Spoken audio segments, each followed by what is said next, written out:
So I am going to start this off by saying my name is Patty Andreessen Shue. I'm with the Oshkosh Chamber of Commerce, and we are excited to have Michael Raymond with us today.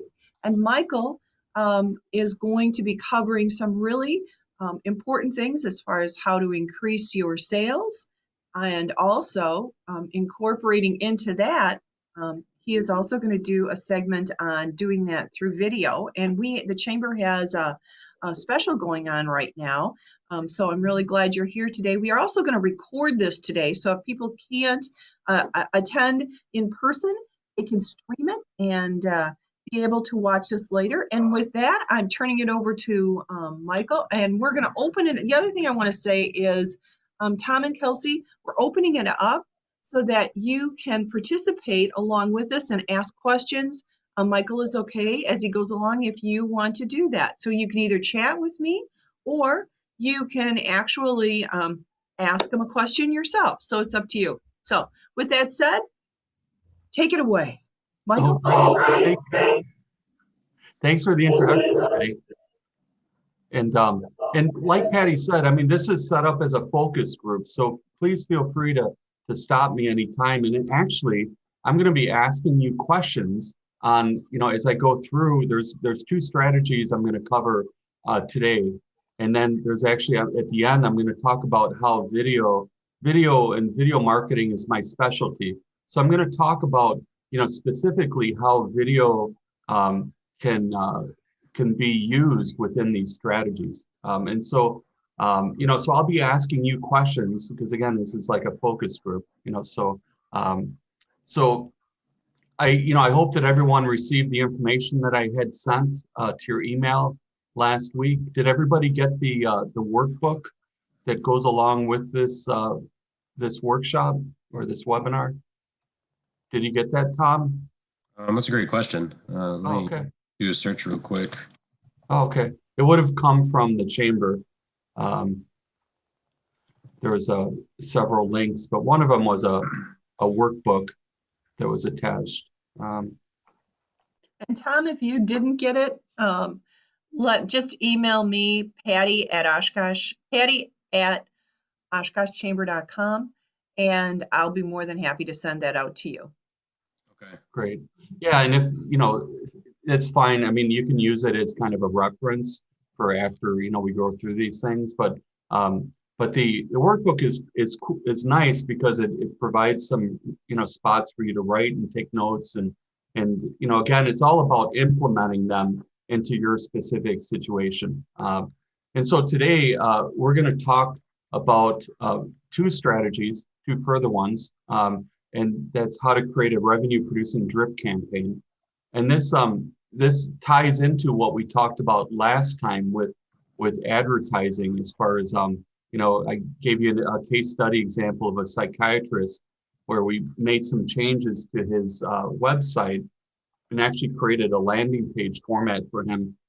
And instead of having people who came in from Facebook, he was running some Facebook ads. And so rather than having them come in and request a free consult, and again, like I said last week, when you say call me, a lot of times it's like people are terrified of that because they don't want to talk to someone until they know that they're the right person to talk to. I mean, so by tweaking his website, as we went through and making it more of a landing page and offering it's an informational offer, which was a guide, was specifically targeted at, if you remember, it was targeted at parents that have kids that are emotionally disturbed, and so the guide was like secrets to kind of dealing with this issue. It was very specific, but we went through the numbers and we talked about how,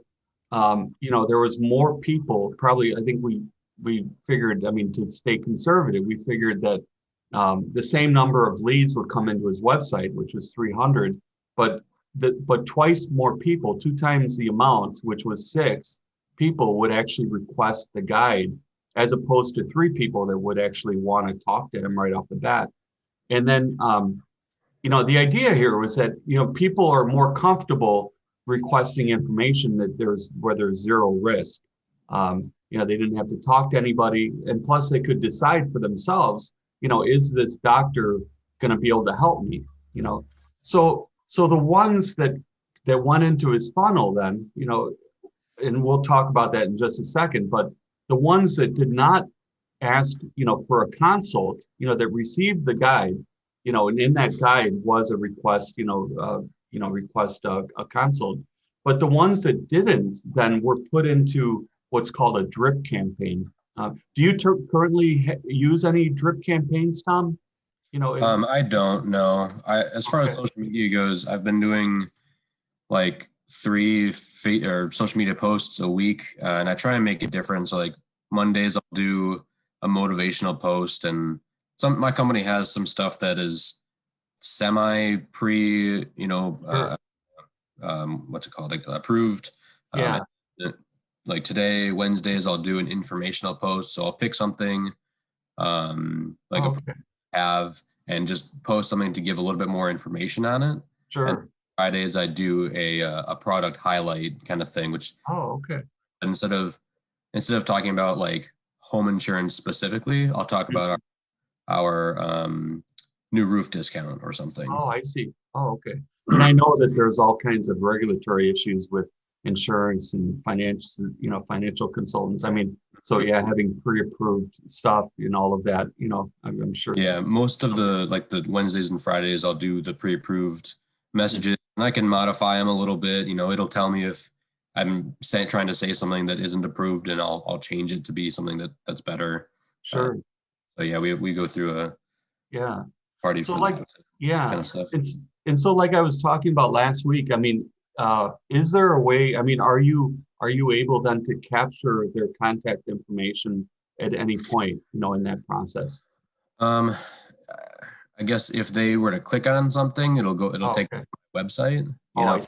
On the link, Okay. it'll take it to my website where they'll then see, they can look at the company history and look at, what stuff we offer overall. And then there's always something where they can click and, say best information or something like that. Sure. Yeah. So I mean, so that's basically the foundation of setting up, some kind of a drip campaign, and we'll talk about that because without having contact information, you can't send them the email or whatever, the follow up. Right. So, but what the key though is not to just because people have taken advantage of the system. So people a lot of times will send out, and you probably get this in your email, just like I do in mine, content that has no relevancy, to what I want. I mean, it's kind of like spam. And so really the key is, to be able to, determine, I mean, what is their issues? What are their hot button issues? And it could be different, because I know I was just talking with another insurance person, and there's a couple different product lines that he has, and so, sometimes it's a matter of having separate ones that are more targeted for each, each different product line. But great. But thanks for sharing that. So, like I had said before, I mean, small business owners, they focus primarily on generating leads, and social media is a great place to do that because you can really target, your audience, pretty well. And I use specifically for me, I use, Facebook and LinkedIn right now. And it's just because I like to focus, I mean, I could use, some people are just like, it's almost like a shotgun approach, I'll use every single thing. But for me, I mean, my clients and target are in those two areas. But remember that on average, that less than 1% of prospects are now buyers, and especially I think, in some of these areas like insurance, because I know I've been a prospect, for that, I mean, so, and it's taken me, it just takes a lot of time and information before I know, which company to pull the trigger with. But 99%, so 99% are not ready to purchase, today, and that's me. But many of them will buy sometimes in the future, and if you continue to nurture them by staying in touch on an ongoing basis, that's kind of where this fits in. And, unfortunately, the vast majority of small business owners, they rarely, if ever, follow up with their prospects. And that's probably not you, Tom or Kelsey, but I will say, and I'll have to admit that, I mean, you know, I used to be in this place as well. I used to not follow up as much as I should have. And part of it is because, I've always felt that I was annoying them or kind of, being a bother or Yeah. why should I waste my time, on continuing to pursue them? They're obviously not interested, I'll just move on. I mean, have you ever had that problem? Yeah, it's I'll reach out to someone or I'll talk to somebody or maybe we go through a couple different things, but then maybe they stop answering the phone call or stop responding to messages or something like that. And it's how many times do I contact you without getting a response before Right. you should stop? And different people in the company have different ideas on how long you should do it or what type of messages Yeah, or uh, uh, sure. methods of contact you should do in that period of time uh, Yeah. before you call it quits and Is there a range, that follow you up in a found? year or 6 months or something like that. Yeah. Well, and they say 7 to 20. I mean, sometimes it's higher for certain industries, but I mean, is that kind of like a range that you found as well? 7 to 20 touch points before someone. Um, yeah, I guess it's pretty close. It's somewhere in there. Yeah. One guy said that he'll reach out, every other day for 2 weeks and then he'll stop. Somebody else said that they'll, reach out by phone and email one day and then phone, but not leave a message the next day and then Mhm. email the Yeah. next day. And then they'll wait a couple days and they'll do it again, maybe cycle that, 2 or 3 times. Sure. Yeah.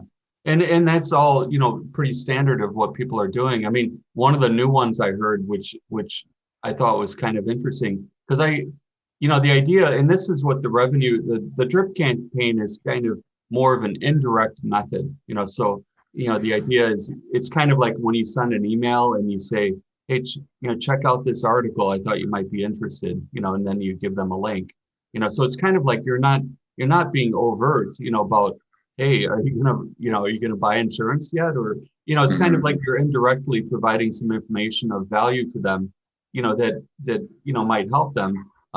Another one was, actually, like if someone's on LinkedIn, you can just check out their profile, after you like send an email, and they'll see that, so they'll see in their feed that someone looked at their profile, and so it's another kind of indirect touch that keeps you kind of in front of them without being, like salesy, but so anyway, so it's just there's a lot of different, ways to, I guess, to do it. But the thing about it is, a lot of people, from what I've been having a lot of conversations with business owners, especially it's been very concentrated in the last few weeks. And, there's not a lot of people doing this drip campaign. And so that's kind of why I wanted to share it, because I think, and especially for me, it's been very effective at just keeping me in front of people, and also, providing information that can help them, and establish my expertise as well. But here's the thing. So 80% of all sales, again, occur between the 5th and the 12th point of contact between the business and the prospect. So 80%, which is, a huge figure. And again, there's this opportunity here in this. Um, and this is where you need to implement a drip campaign, in my opinion. And this is overall our second lead conversion strategy that can add significant revenue to your business. A drip campaign automatically delivers a form of communication to customers. I just have to move this box, the windows. It delivers a form of communication to customers or prospects on a predetermined and scheduled basis. Sometimes it's daily, although daily I think is a little too much. Sometimes it's just once a week. I think once a week is, and and you can look at the type of information that you get, in the email and kind of determine, is it too much or is it not enough or what? And the reality is a lot of times, people, won't really read through the whole email. They'll certainly look at the subject line, and determine if it's something worth their time. But again, it keeps you in front of them. But here's the cool part about this is that if you remember earlier when we were discussing how you need to create a compelling offer that basically forces your prospects to request that informational guide. Now, once you create your offer, all you have to do is take specific segments from that offer and send it to your prospects on a consistent basis. So it's not that you're creating new material or new, having to get pre-approval for something new. You have this guide. Maybe for insurance, it's something like the 10 mistakes that homeowners make in buying home insurance or something, or something like to that effect. And it would depend on, again, the hot button issues, whatever they're facing.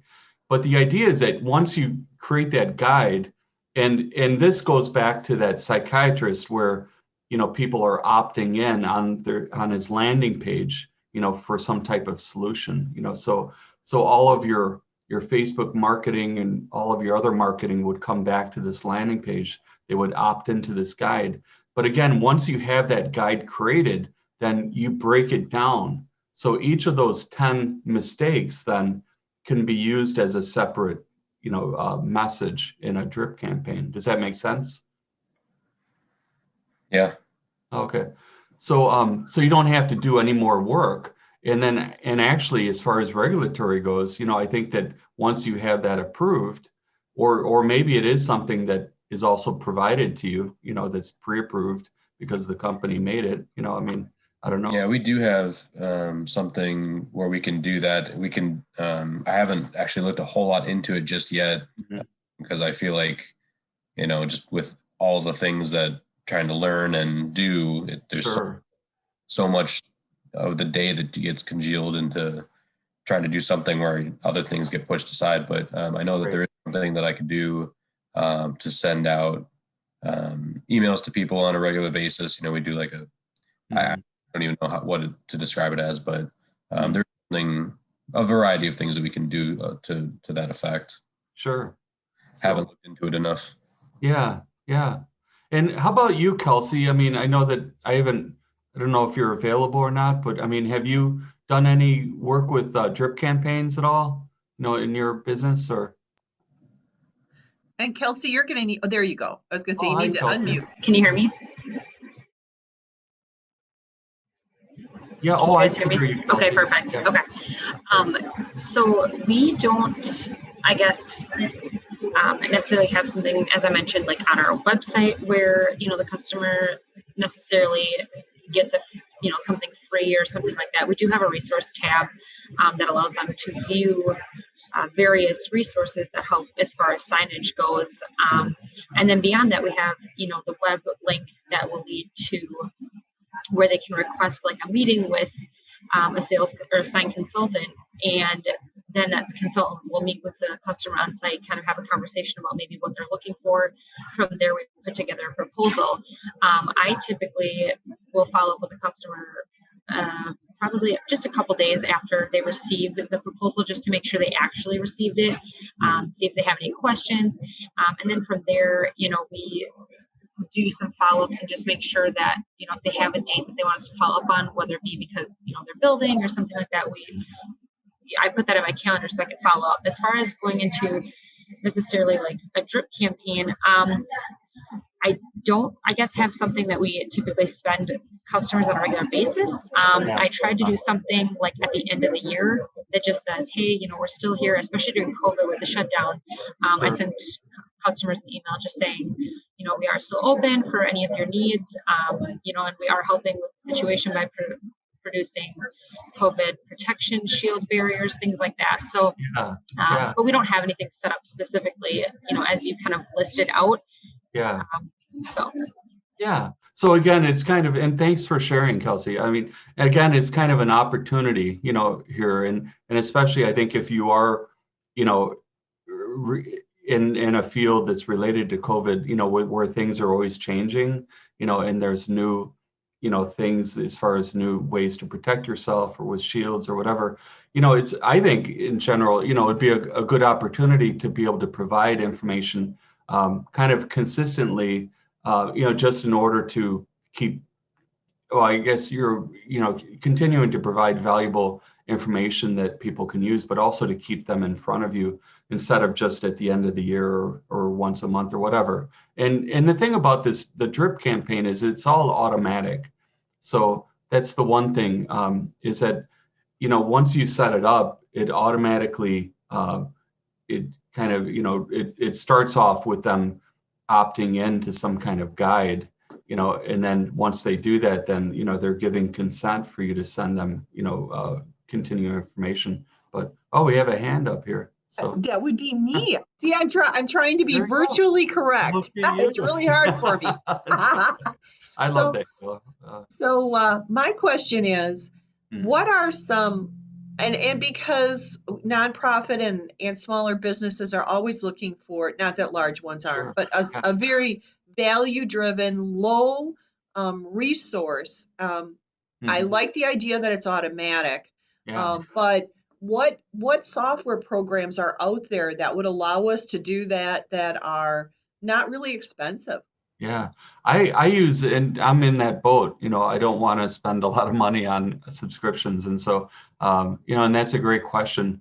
And specifically for nonprofits, I know I'm doing a lot of work right now with, helping Score, someone in Score actually, work on, how they could possibly send information out, to, they're trying to, attract more mentors and that. But I use Active Campaign. That works really well. And Active Campaign, it bases your monthly fee is based on the number of contacts you have. And so, right now, tell you the truth, I don't have a lot of contacts. I mean, so, I'm paying like $14 a month, and I have full access to, all of the, funnels set up, and it's working really well. And you can go in then and you can see who's engaging your content, so I can see, oh, these people are really engaging the content. They're doing, clicking through, on the page to different resources I have. And that basically allows me to target my follow-up, so, I can target them specifically, send them an email and say, I noticed that you've been, you know, uh, getting a lot out of the content I'm sending. We should talk. Something like that.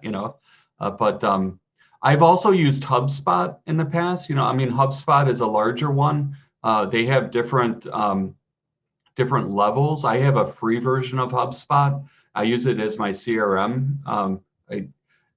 Active Campaign also has a CRM as well for some. It's for the pro level and higher, which is still only. I mean, you're talking about like $50 to $100 a month. Like if you have a higher number of contacts, but there's definitely more features involved. But does that answer your question?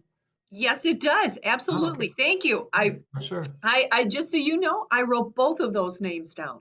Oh, great. Oh, okay. Excellent. So anyway, so continuing on here, I want to show you an example of, what was done with a client that owned a sunroom. So after, when a homeowner considers any type of remodeling project, whether it's their kitchen, an updated bathroom, or in this case, installing a sunroom, don't you think they would love to get their hands on what you might call an idea guide or something that features various models or state-of-the-art concepts? And if you said yes, I mean, I would agree, because when I was in the market for a sunroom, I had no idea, of what was even available. I mean, I just knew that I wanted to hang out and drink coffee and have the sun, all around me. I mean, but I didn't know as far as, what things were available or what the costs were or what, I just had no idea. So having an idea guide, would have been, a great thing at that time, instead of me, trying to get all the information in other places. So here's an idea of an idea guide. And again, I mean, this is fairly generic, and it just, I want to show the elements because it's the same thing kind of anyone can do in their industry, kind of an idea guide. But this was developed for the sunroom company, and it's very impressive. I mean, so it basically is 7 benefits of owning a sunroom, and it goes through, each one by one. Enjoy the outdoors 365 days a year. It has others. Benefit number 4, recharge your solar batteries, increase the value of your home. And now what they did with this was they were able to coordinate postcards, and the postcards were actually mailed out, so and they corresponded to each individual benefit. So rather than, like today, I mean, if someone, I mean, people would be more, they would probably send out an email, like on an email type list, more than they would a postcard, but postcards would work as well, for this. But notice, like here in the idea guide, it starts out by listing, like I said, the 7 benefits of owning the sunroom. And the first one being enjoy the outdoors 365 days a year. The thing about it is that, unfortunately, 80% of prospects won't read the guide, which is, I mean, they request it because they know that they want the information, and it seems it's be very helpful to have. But the idea of them, again, kind of reading through it all, only 80% will, or 80% won't. I take that back. So so let's reintroduce that benefit in our drip campaign and drive it home to this prospect. Now, this sunroom company did this by using a 6x11 oversized postcard that they could have also done. They could have also done it through email, like I said. So here's the postcard they sent out that emphasized this benefit. 4 seasons gives you the perfect temperature 365 days a year. So basically all the information from that idea guide is right here, but then they also have, again, they have kind of a, an offer here that they put there. They have your phone number. And so, everything is all right there. Now notice this other benefit, number 4, it says owning a sunroom recharges your solar batteries. And then here is the postcard that emphasizes that benefit. And again, they have their offer there. This comes to their home. This could also be sent as an email. So benefit number 5, is major, is it educates the prospects that a sunroom actually increases the value of their home, which I think is a big one, because it's not like you're just throwing money out there. It's actually contributing to your the value. And then here's the postcard that reinforces that again. But my point in showing you these is to emphasize that once you create your compelling informational offer, which is that guide, then you pretty much have everything you need to implement your drip campaign. But look what begins to happen from that first day that you start it. And I'll go back to this child psychologist to show you the true impact of a drip campaign. If the child psychologist generated 300 leads per month, now conservatively speaking, we said he would average 60 prospects that would opt in for his informational offer. And of those that did, 6 of those 60 would become patients of his. So that means that 54 prospects did not buy his services. And those are the prospects that now begin receiving the doctor's drip campaign. So out of those 54 prospects, an additional 2 of them would typically buy in the next 30 days. And this is a pattern that continues month after month for as long as the doctor continues to stay in touch with these prospects and continues to offer them value with the information that he's providing. So, and that is a key. I mean, once you start providing information that really doesn't have a value, and you can track this, with those,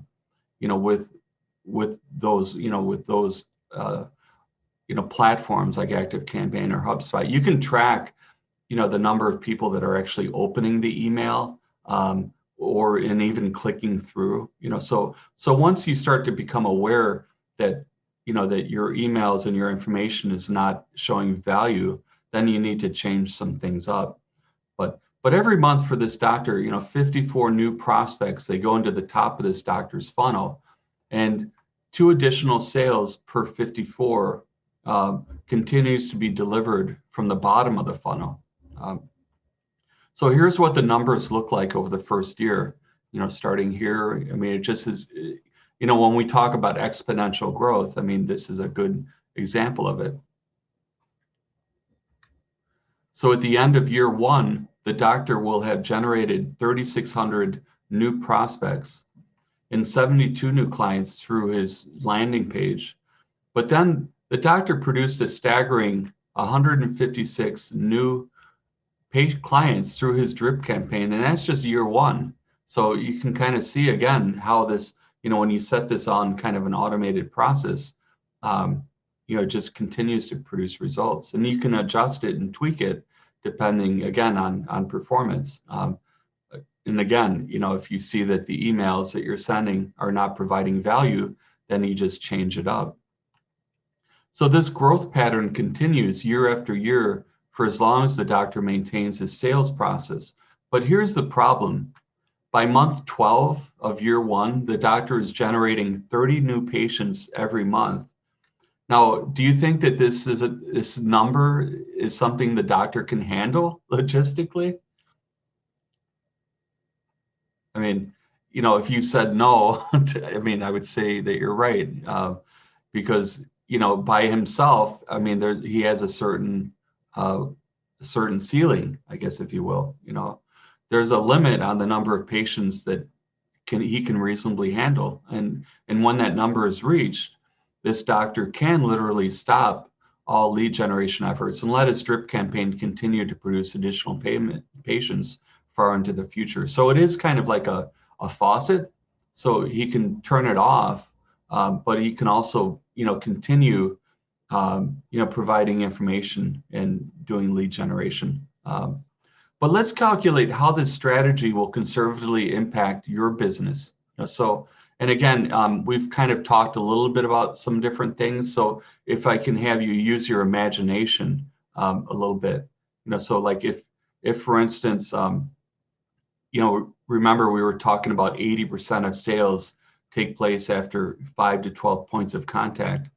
And also we talked about how, very few, I think I did mention it, but very few of your competitors are really doing anything like this, and since you'll be, one of the few ones in your market with this in place, you could probably expect to see a dramatic increase in both sales and conversions. Now, would that be true in your case, Tom? Like if you were able to implement this, do you think that it would result in more an increase in sales? Yeah, I mean, probably. With the number of, emails and things that I have currently, as far as how accurate they are, I'm not sure because I don't have a true, established client or even prospect base. I'm actually looking right now to see if I can find what kind of reach I would have, and what kind of things are available for me through the company. Even if it was touching, 50 people a month, and even one person, reaching out every month would be nothing, Right. Sure. Yeah. And Kelsey, how about you? I mean, do you think that this would have an effect, on your sales, if you were to do something like this? I think it would be helpful too for existing customers as well, because we have we do a variety of signage, and I think sometimes people don't realize all the little things that we can do as well. So sometimes sending them an email, on something that they might not understand that we do would be helpful. We do actually have a guide for our interior signage. We literally just came out with it. I think it hit our website either yesterday or at the end of the weekend, to be honest with you. So it'll be interesting to see how that plays out. That is a little bit longer though, obviously. So it would be cool to take that and make it into a one page and, try using that and sending that out. Yeah, yeah, definitely. Well, thank you for that feedback. Yeah, definitely. I think that it is helpful, for things that for customers that really need that education component. I know that when I was focused at one time on wedding videography, for instance, and it was really hard sometimes to fully explain all the things that went into that, all of the different options available, or the editing required, or also the benefits of of being able to preserve your wedding day in not just in with pictures and still pictures, but also with moving pictures and sound and all of that. And that required something like this would have been very helpful to really explain the nuances and I guess the different options. Um, but anyway, so I mean, from both of your feedback, Tom and Kelsey, I mean, I can see that certainly it would have an effect, and it'll be interesting to see again how that plays out, Kelsey. And if we were just to look at just use the conservative numbers, because again, it's kind of the title, here, 30,090 minutes. So we're kind of set on how, trying to use numbers to see how this, would actually affect, businesses.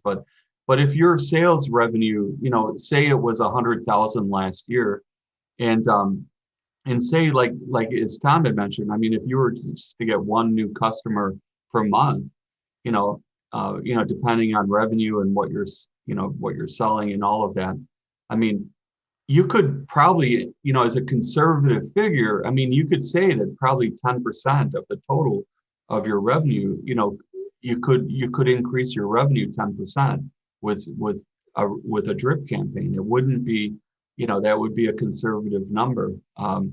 And so then, if you're just if you just got one new customer, I mean, and then you figure out how much that would increase. I mean, say that increases 10,000 or, whatever the figure is, but then you kind of multiply that by 12 and you can kind of see how that affects you, your bottom line annual revenue.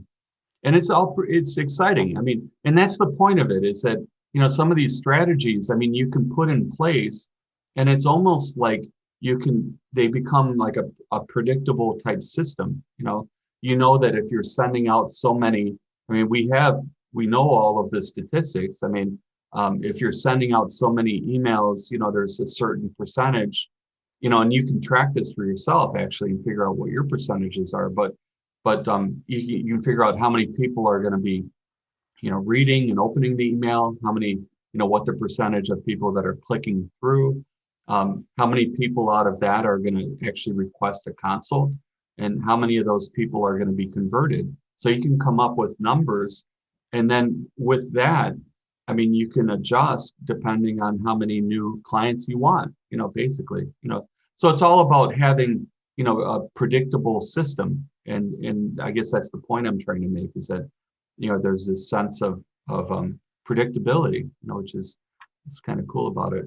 So there's one last area that I want to go through that I think is really important, and I just have to get to the slide, and that's on cutting. It's on pricing and actually cutting costs.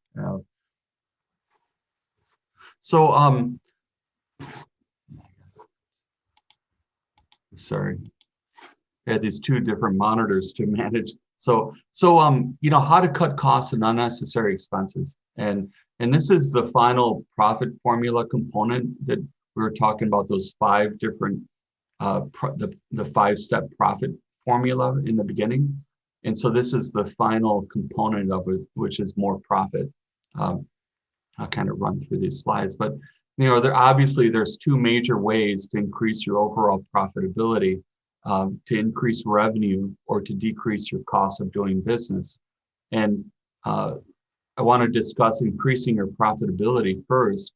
And here's a real simple strategy. And actually, I mean, it might not work, really well for, for businesses where, like with insurance or where you have kind of dictated for you, this is what you have to charge, so, I mean, this might be more specific for people that have some control over, their price point. I'm not sure, if that's the case or not, but the best way, the most simple strategy for this would be just to raise your prices. And most small businesses have never raised their prices, and that's because they don't know the facts when it comes to increasing their pricing.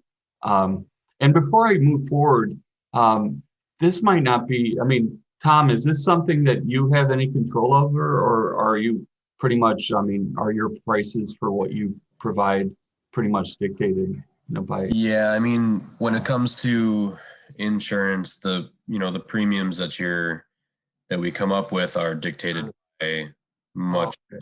more than just, or a Right. lot, but I have no control over that. It's Yeah. pretty set across the board. Sure. It fluctuates, over the course of the year and the years. You might see your premiums increase or decrease based on just time. Sure. And yeah, and that makes perfect sense. And so I'll kind of run through this quick, just because I think it's really important information, and maybe sometime down the line, maybe it, will be helpful. Kelsey, in your case, is this, I mean, I know that you're kind of you're part of a team, so I don't know, like, if you actually have control over prices, but certainly there are probably people that do make those decisions with pricing, signage and that. Is that right? Yeah, you're correct. I don't personally take care of a lot of the pricing, although I do have a little bit of influencing that I can do on pricing. But as far as, I mean, like pulling materials and what our markup is and things of that nature, that's not really something that I handle. But I do know that we stay on top of that pretty regularly. We do constantly check prices. So I do feel like this is an area that we actually do pretty well at as far as reevaluating our cost versus what we sell it for. Yeah. But everything is custom. So Sure. from that perspective, some of it's a little bit difficult because we may have never produced, that type of sign specifically before, because everything we do is custom. So it's kind of I see. somewhat Sure. a, guessing game between Yeah. using materials and then trying to figure out, how long is this going to take us to actually produce and install. So Sure. it's kind of a finesse. Yeah. And that makes sense. And I appreciate the input. And so, like I said, I'll go through these, fairly quickly, these slides, but because it's important. There's a lot of people that, that have faced this strategy. And so maybe, people that are watching this later, they might be able to get something out of this. But most businesses, like I said, I mean, they've never raised their prices. I'm actually in the process of talking to a lot of dental lab owners right now. And years ago, I actually was a dental lab owner. And I know that this was something that I faced because I was worried that if I raised my prices, just like, the most business owners, that there would be this mass exodus of customers. But here's the interesting thing. It really isn't true. When you look at the numbers, like I said, most small businesses have never raised their prices. So let's say you sell a widget for $100 and you decide to increase that price 10% to $110. Will that small increase really lead to a loss of customers? And honestly, there will be people that will leave, but they're most likely your biggest price shoppers that show no loyalty or patronage to your business anyways. So they're going to beat you down price-wise every chance they get. And the moment you begin to make a decent profit, they'll leave you in a heartbeat for the next business willing to accept a financial beatdown.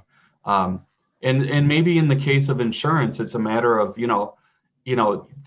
maybe your competition, there are people that are trying to, dominate the industry with low prices, and the idea is that, you're offering much more value than them, maybe you're offering that personalized, attention, where people can actually talk to a live person instead of having to, talk to someone, or automated or whatever. Yeah, that's actually absolutely the point, or the what I've seen.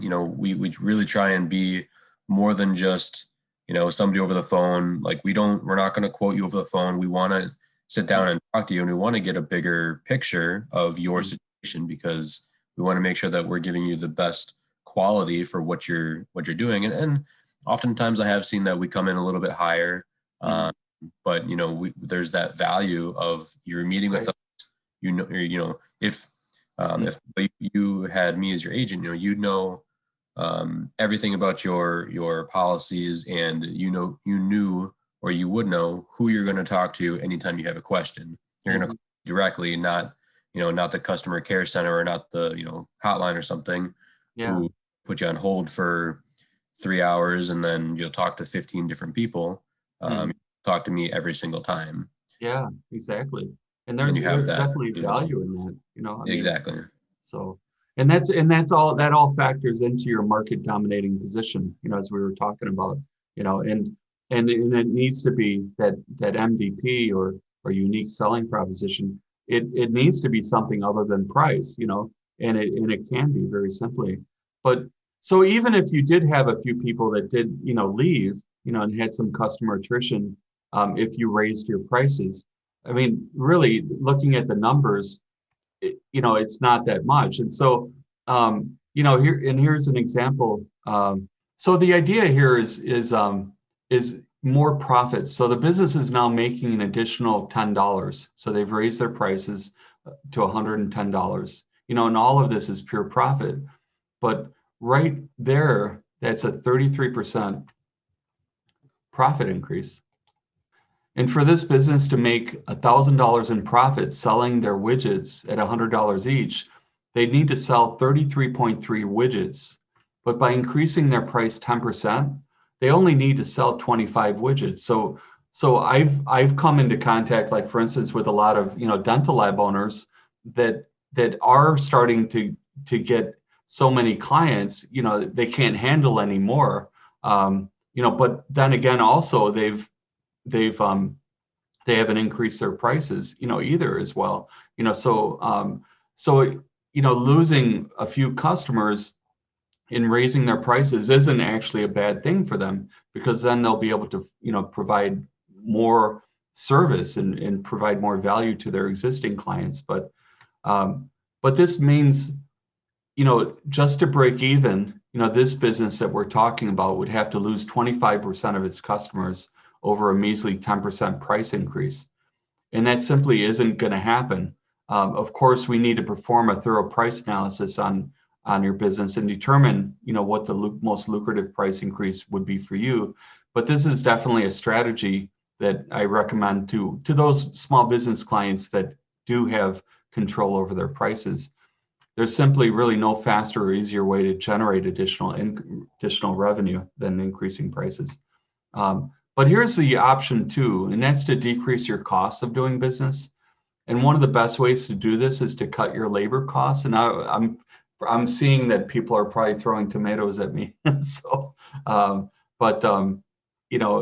certainly we need to have enough labor, to be able to operate the business. But when you look at the salary, benefits, Social Security taxes, unemployment issues, insurance, workers' comp, all of that really adds up. And one of the ways to do this is to use it like an internship strategy. So instead of hiring new personnel as you grow, for small businesses that are just kind of getting started, offering an internship. So you basically go into your local junior college, university, or other places to offer an internship for the semester or the year to those seeking degrees or experience in a similar field or area, as your business. So for example, every business needs an additional like administrative help. So offer an internship to a student, possibly majoring in like business administration. And the schools love it, the schools love it, and the students love it, and so everybody kind of benefits. With that, I just want to kind of go back. I had talked about wanting to talk about video marketing and kind of using video, and I just want to kind of backtrack to this one screen. Is there any questions, or does that make sense? As far as cutting costs. It's not a question. I'm just trying Okay. to help you by telling you you have about 5 minutes left. Yeah, oh, I see that on my screen. So yeah, I keep looking at the clock. So thank you though. Okay, so if you remember, when we were talking back here, we were talking about, let's see. We were talking about the doctor's video script. And so here was the landing page, and so, I specialize in videography and video marketing and in helping people tell their story, and, whether it's bio videos or, product videos, or actually my specialty is in future stories and testimonials and in documentary. And so actually I work with people to be able to put together, like a very concise, message for their landing page. And I know Patty had talked about this video spotlight that the chamber is offering, and I highly recommend that, because there's no better way to really get yourself out there and to develop that know, like, and trust factors. And so, having someone to be able to get to know you, and hear you and listen to you, really opens that door, for them, for them to earn for you to earn their trust. So like, for instance, this doctor's landing page, not only is he providing this guide, that people just have to enter their first name and their email address, but he's also has this personalized message here. And the way that you set it up is very simple, and it's very important to kind of follow. Again, we were talking about the conversion equation, and we were talking about that interrupt, the engage, the educate, and the offer. And so all of those you can see in this video script. So the doctor's video script, just to give you an example, and I think I still got 2 minutes, but so he first presents the problem. As a parent, are you struggling to gain control of your child's attitude and emotions? So this could be something like, for insurance, if you're doing home insurance, are you a homeowner that is concerned that whatever, blah blah blah, and basically it's very targeted, to what their problem is, and also this would be very specific too. So again, you're really promoting a specific type of product here.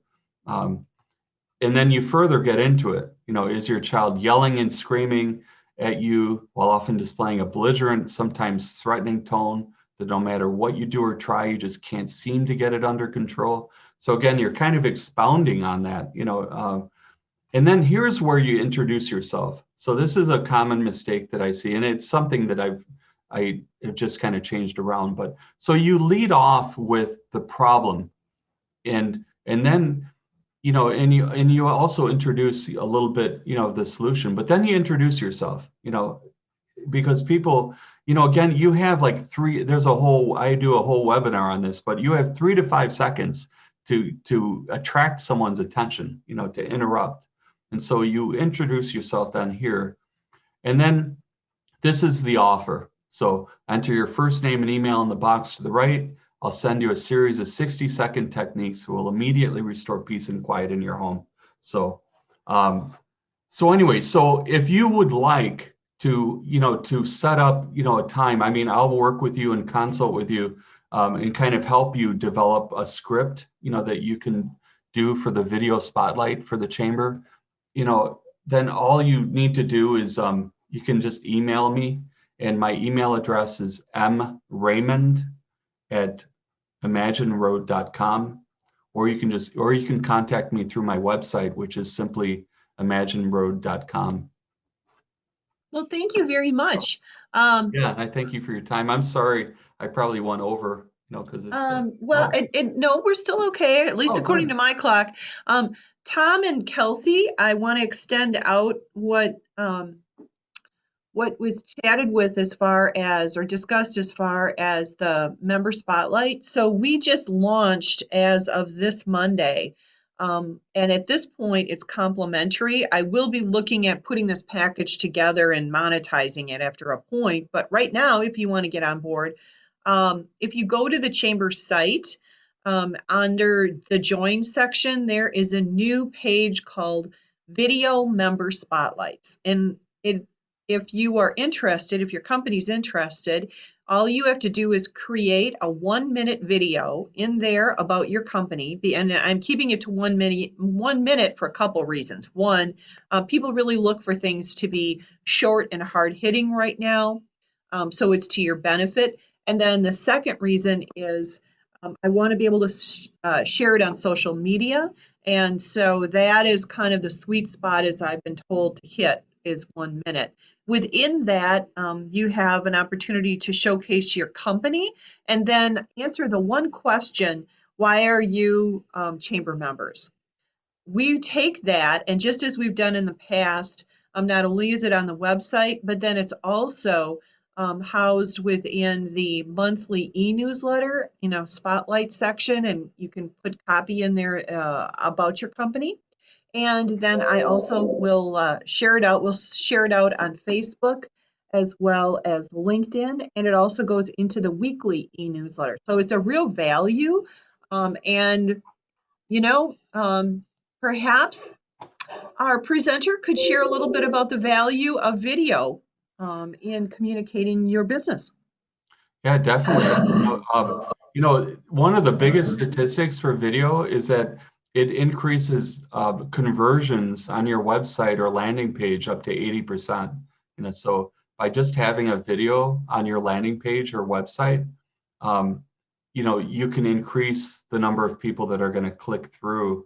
And in this case, it would be, like going back to our psychiatrist's website, it would be, putting their name and email in there, to get that informational offer. So, because again, you're helping them you're establishing who you are. You're letting people get to know you. And for things such as, you might, if you want, you can, I do offer some like video tips and that on LinkedIn. So if you want to find me on LinkedIn, I think both of you actually, probably would, you're probably on LinkedIn already, but providing, your face and letting people hear you and get to know you, it really can be very effective. Probably the most effective thing that you could do in marketing. So. And if you want to see an example of it, right now Miravita has taken us up on that offer. And so if you look at your member matters that came out on Monday, you can see the article. It's included in that, as well as a link to the video. And if you go to the website, you can see that as well. So Tom and Kelsey, any final questions for Michael? I don't have. Very insightful. Well, thank you. And thanks for attending, Tom. I mean, absolutely. I really appreciate it. Your input. Kelsey, anything on your end? I guess Kelsey's good. Okay, great. All right. Thanks, Kelsey, for attending. All right. Well, I thank you very much, and wishing everybody a great day. Great. Sign it off. Thanks, Michael. Okay. Okay. All righty. Happy spring. Bye-bye.